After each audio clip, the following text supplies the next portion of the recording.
Let me ask you something uncomfortable. Why do we automatically assume that someone with few friends is failing socially? Why is popular seen as healthy and alone seen as broken? We never stop to ask a deeper question. What if some people are alone not because they're rejected, but because they refuse to settle? This video isn't about glorifying isolation. It's about understanding it. Because sometimes having fewer connections is not a weakness, it's a side effect of who you are. You don't dislike people, you dislike shallow interaction. Small talk feels exhausting, group gossip feels empty. Surface level energy drains you. You crave conversations that stretch time, the kind where silence isn't awkward, the kind where ideas matter more than impressions. But here's the reality. Most social spaces are built around light interaction, so when you don't thrive in that environment, you naturally participate less, and participating less often means fewer friendships. Not because you can't connect, but because you refuse to pretend. You don't rush into closeness, you watch. You pay attention to patterns, how someone talks about others, how they behave when things don't go their way.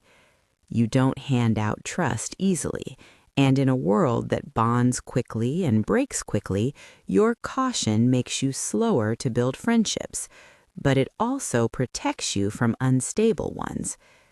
You'd rather have one solid connection than 5 unpredictable ones. This is where things get misunderstood.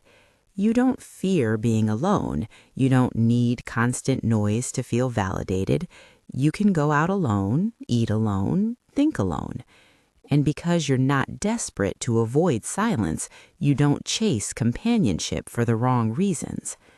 Many friendships are formed to escape loneliness, but when you're not running from yourself, you become selective, and selectiveness reduces quantity. You question ideas, you challenge trends. You don't automatically adopt opinions just because they're popular. This makes you interesting, but it can also make you inconvenient. Groups often bond through similarity. When you don't mirror the group's thinking, you stand out. And standing out can feel isolating, not because you're wrong, but because you're different. You don't shape-shift to fit every room. If something feels fake, you pull back. If something feels forced, you disengage. You don't laugh to blend in. You don't agree to stay included. This protects your identity, but it also filters people out, because many social dynamics rely on subtle performance, and you choose alignment over applause. You sense tension quickly. You detect insincerity. You notice when energy shifts in a room.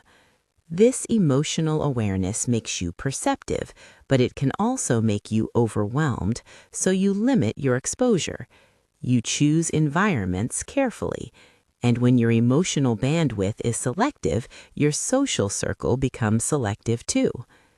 You spend time improving yourself, learning, reflecting, building skills. While others may socialize frequently, you're investing in long-term development. Growth requires solitude. Focus requires boundaries, and boundaries sometimes look like distance. But distance isn't always disconnection. Sometimes it's direction. Now let's ground this. Not everyone with few friends has powerful traits. Sometimes isolation comes from fear of vulnerability, unresolved pain, avoidance, low self-worth. It's important to be honest with yourself. Are you alone because you're selective or because you're afraid? Are you choosing solitude or hiding in it? There's strength in intentional solitude, but there's healing needed in fearful isolation, and knowing the difference changes everything. We live in a world that equates visibility with value. More followers, more friends, more noise. But depth rarely trends. Thoughtfulness isn't loud. Discernment doesn't advertise itself. So someone with a small circle may look socially lacking, when in reality, they're socially intentional, and intention is far more powerful than impression. Here's something people don't talk about. When you have fewer relationships, you often build stronger ones. Your loyalty runs deep, your conversations matter, your presence isn't casual. You don't treat connection like currency, you treat it like commitment, and that makes the right people stay. Having few or no friends doesn't automatically define your worth. It might reflect your standards, your self-awareness, your independence, your emotional depth. But here's the key. Stay open. Don't close yourself completely. Your traits are powerful, but connection is still human. The goal isn't isolation, it's alignment. You don't need everyone, you just need the right ones. And sometimes it takes time for the right ones to find you.